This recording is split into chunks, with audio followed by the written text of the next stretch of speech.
Hi everyone and welcome to another rubber dance design team tutorial, and I'm going to be making a Christmas card. In fact, I'm going to be making two Christmas cards for you in this tutorial, and I'm going to be showing you a little bit of foiling and a little bit of gold embossing. And we're going to be using these sprigs of, I think they're pine, but they could be fir. Who knows? Someone will know out there who knows plants a little bit better than me, and a couple of these gorgeous greetings from this stamp set from Rubber Dance. So I'm going to be using two stamp sets as I've just said. One of them is called Pine and Fir U, that's quite clever, and the Christmas greetings set.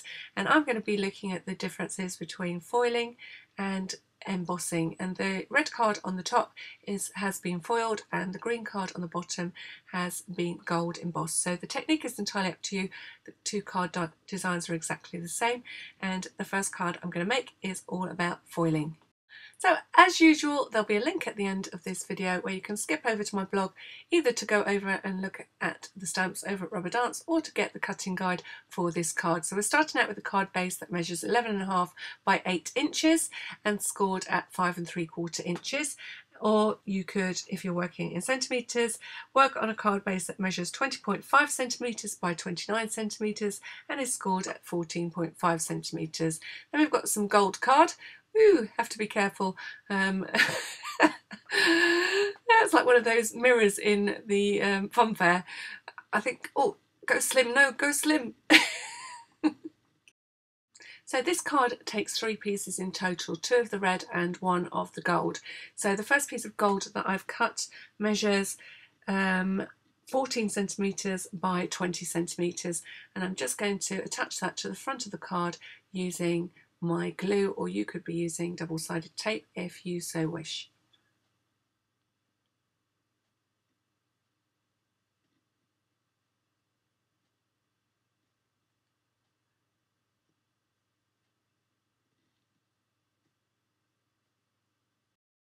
So I'm going to be using gilding flakes from Cosmic Shimmer, and I'm going to be using this embossing powder, sticky embossing powder from Ranger.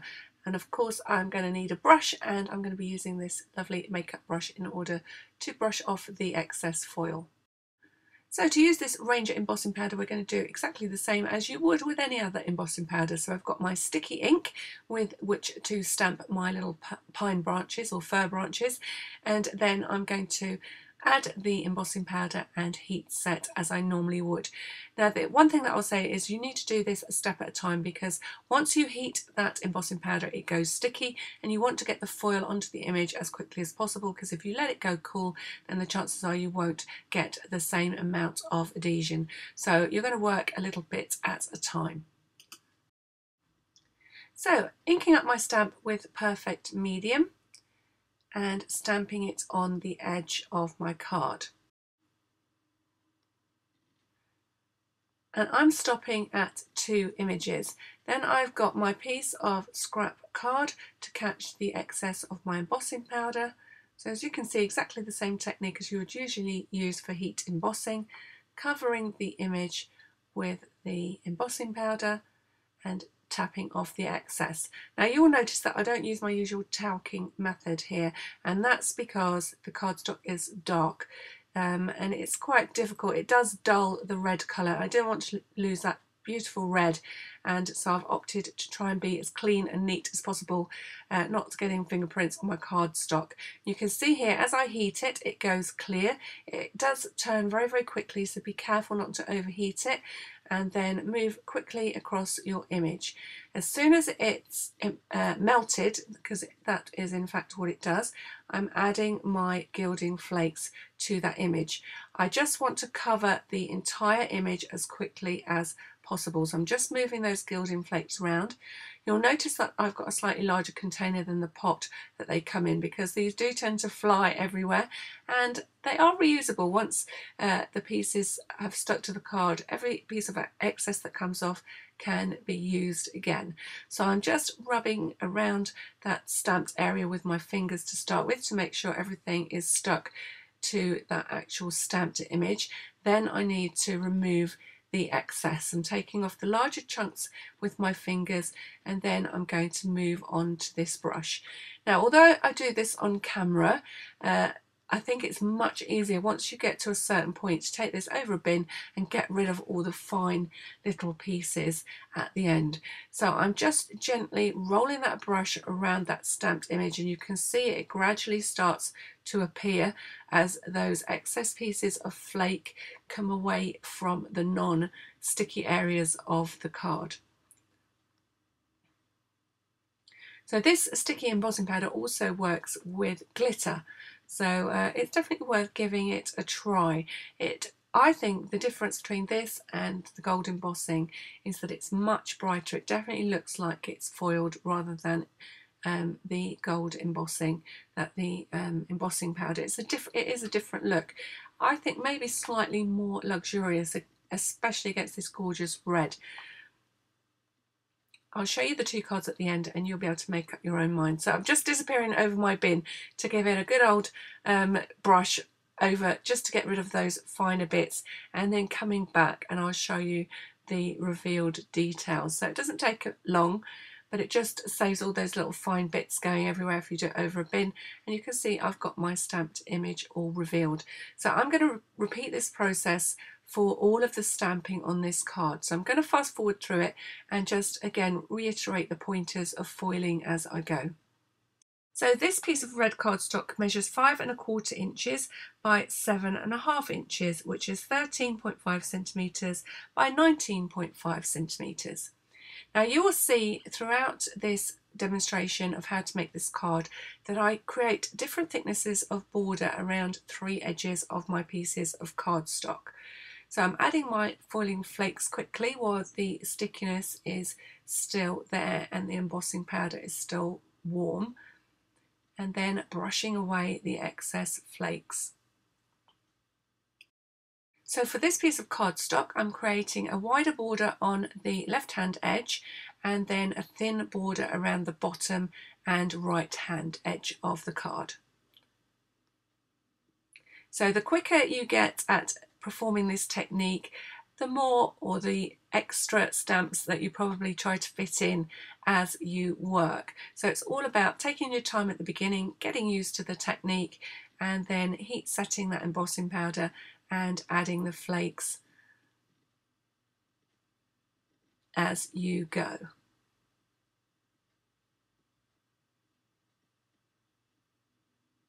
So once the flakes are stuck on, then you come back with your brush and get rid of all that excess.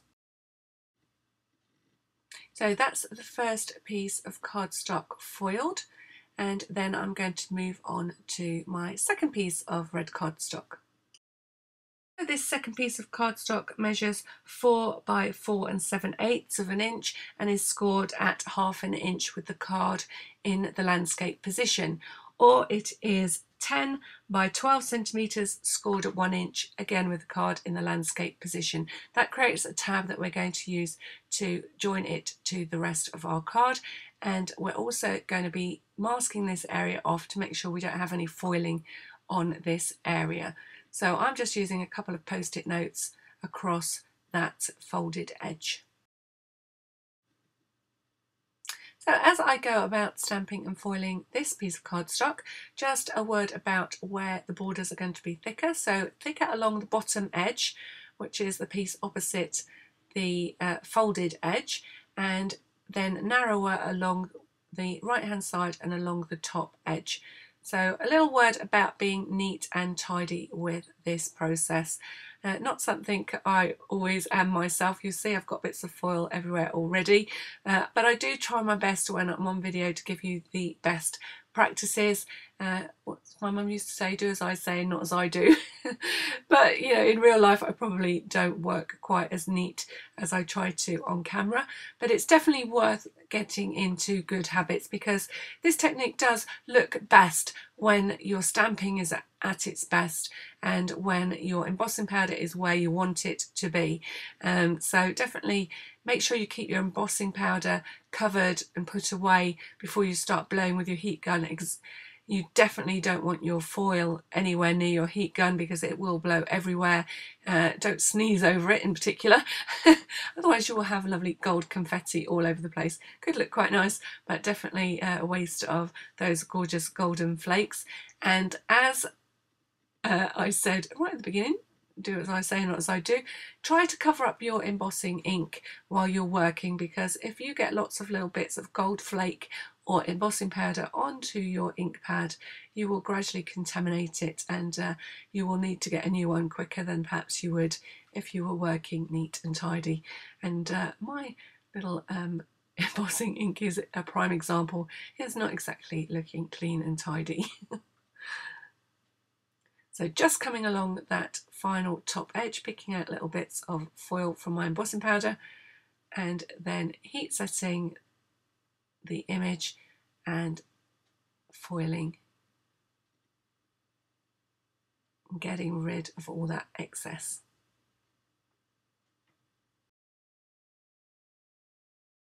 So the next piece of cardstock is for the centre of our card. So the red cardstock measures 3 3/4 inches by 2.5 inches, which is 9.5 centimetres by 6.5 centimetres. And this time I'm using my Merry Christmas stamp.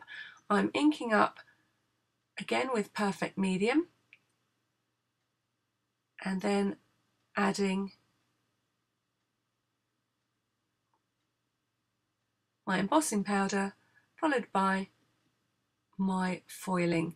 Now this works best if your text is a decent size. If something's really delicate and complicated, you'll find that it doesn't come out as nice as something that is a little bit bigger. So this is going to be the sentiment for the centre of my card.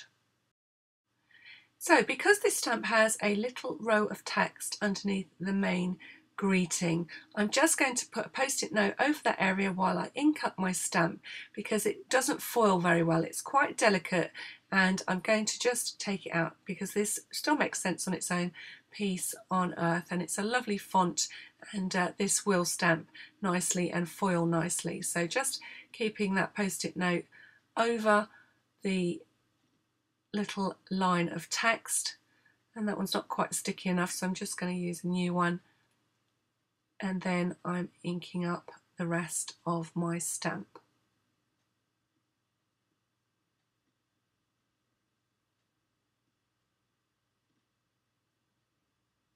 And then I'm going to be stamping on this piece of cardstock. So as you can see, it's got a tab on the right hand side. So the piece of cardstock measures 3 7/8 of an inch by 2 1/4 inches and has been scored on the right hand side at 1/2 an inch. In centimetres, that's 9.5 centimetres by 5.5 centimetres, scored at 1 centimetre on the right hand edge with the card in the landscape position. So I'm adding my greeting, and make sure you get rid of any stray bits of embossing powder. I just thought I'd mention the brush that I'm using. Definitely a lovely soft makeup brush. I prefer to use this. I've used slightly harsher brushes in the past, but I think it really dulls the foil. So I like to use this soft brush and just take a little bit more time to use the bristles to remove the excess flake. There are tools out there like scrubby tools that come with foiling sets, but personally I like this method. It's the same brush as I use to put the talc on my card when I'm embossing, and I'm just using it to get rid of the excess flake. And then with the small fur stamp, I'm just adding a little touch of fur to the bottom left hand corner and the top right.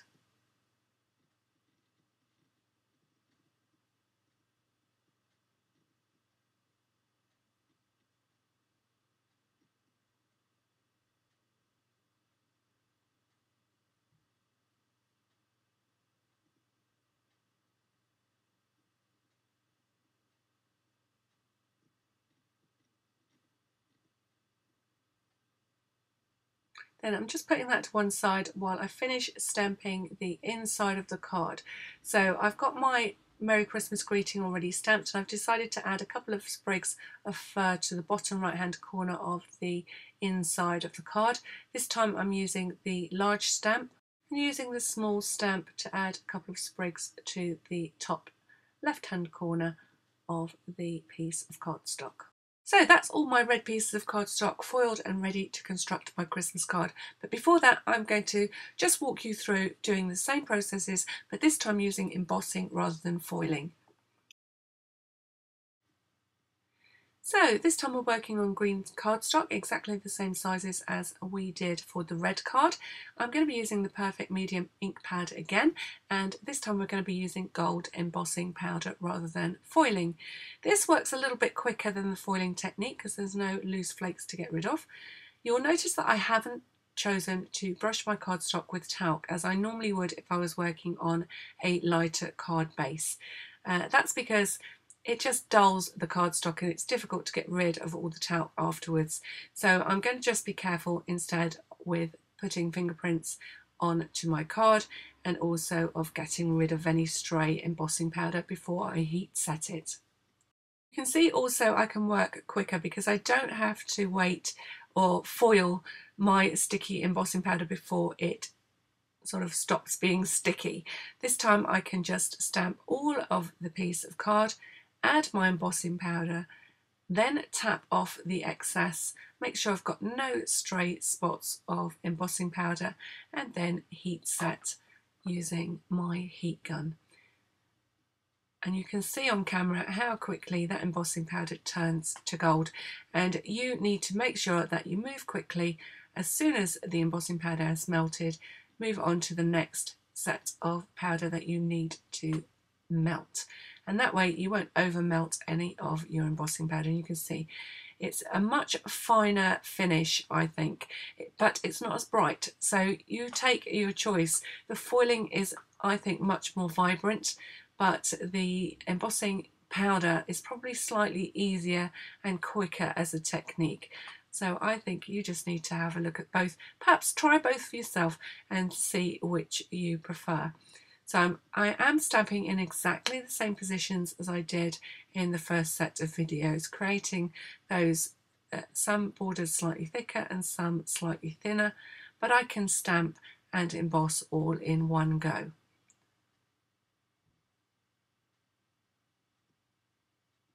So rather than make you sit through me repeating this process time and time again, and I have showed you embossing before, I'm going to fast forward to the point where I've got all my pieces stamped and embossed and I'm ready to construct this card.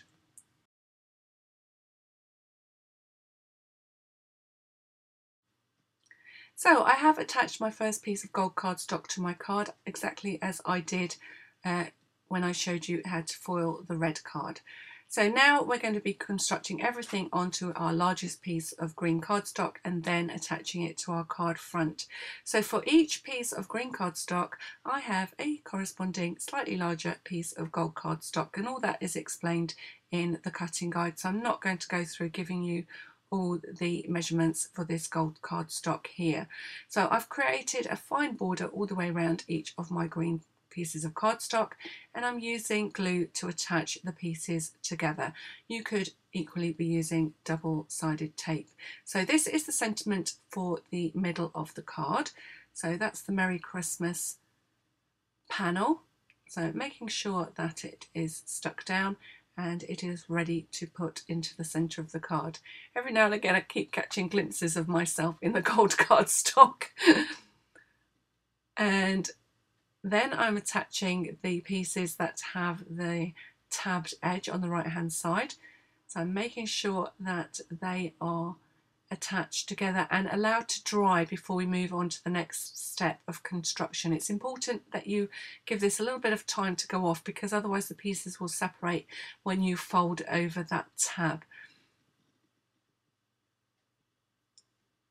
And then finally attaching the larger piece with the tab on the right hand side. Well, actually it's on the top, not the right hand side, as you'll see as we put this card together. And again, you match up the right hand edge, but the left hand edge and the top and the bottom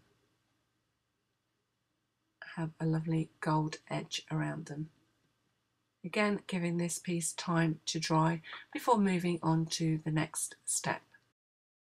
So while they're drying, you might as well attach the greeting panel to the inside of your card.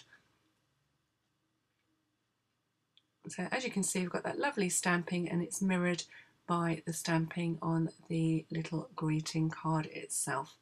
And I think that just finishes off the design nicely. And again, because you're working on a shiny surface with your glue, just give it everything a little bit of time to go off. And I'm just tucking mine under the edge of my craft mats while I work on the final pieces of the card. So this time we're going to attach this section to the green card base, and this time we're using these tabs to attach each of the pieces. So working on the smallest piece first, add some glue along that tab, and then holding the second piece of cardstock with the fold at the top, you're going to attach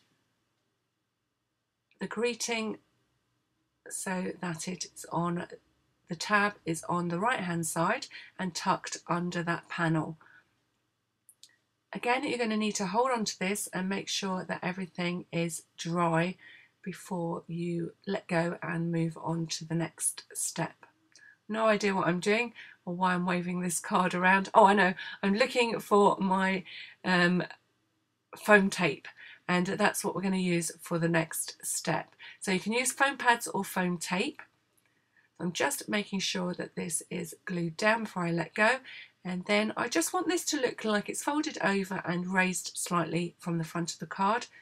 I think this design, when it's finished, looks very Chinese. I'm not sure if it's the colours, but I definitely think that this the way of adding these panels to the card has added to that look, and I think it looks very luxurious with all that gold.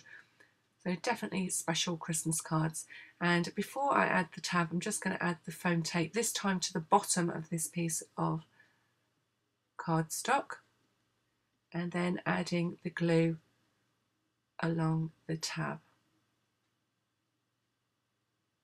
If you're going to use double-sided tape to do this, I'd definitely use a strong double-sided tape for these two pieces. And you can see how that sits slightly to the right and attached to the green card base. So that's why we created those different width borders, because I knew that when we put the card together, we're going to construct it in such a way some areas of the card are showing more than others. So there was method in my madness, and it all comes together, and you can see why we had borders slightly wider in some areas than others. Again, peeling off the backs of my foam tape and attaching down that second flap onto the card front. And then once everything is dry, I'm ready to attach the whole panel to the card to finish off this card design. So make sure that everything is the right way around. How many times have you gone to open your card and noticed that your greeting is upside down and that you've touched everything the wrong way around? And there we have it. So then adding the glue, and again you're going to just spend a little bit of time making sure that everything dries nice and flat. And again, if you want to, just tuck that underneath your craft mat until everything is glued down.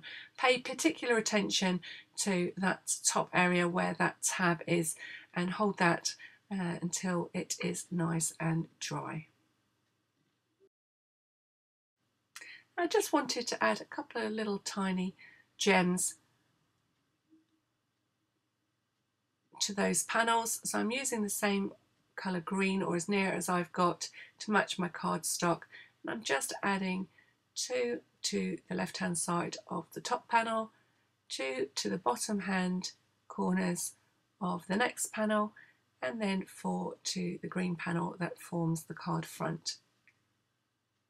So I'm just using little dots of glue, and I would do that even if these gems were self-adhesive, because they haven't always got the strongest of adhesive on the back of those self-stick gems, so I always like to add either a little dot of glossy accents or a little dot of glue to make sure everything stays in place.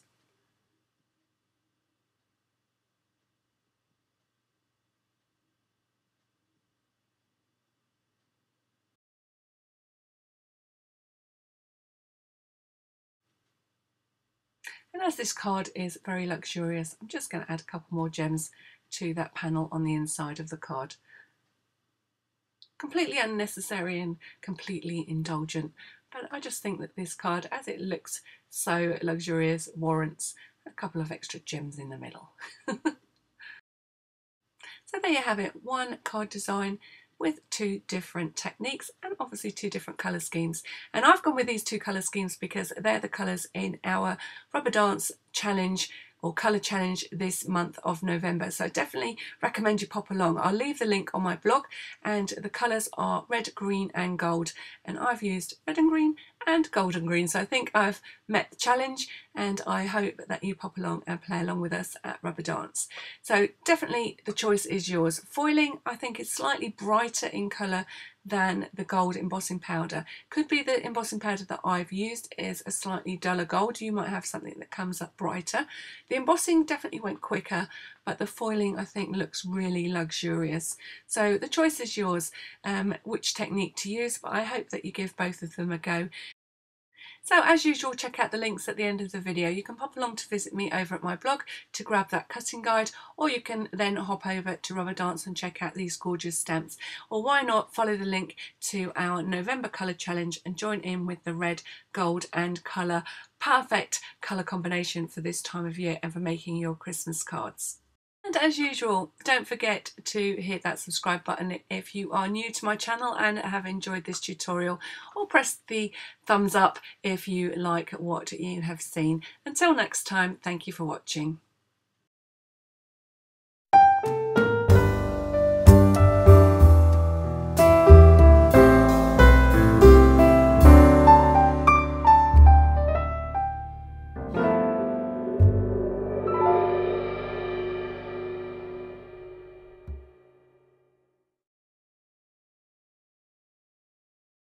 Click on this link to visit my blog to pick up your cutting guide for this card.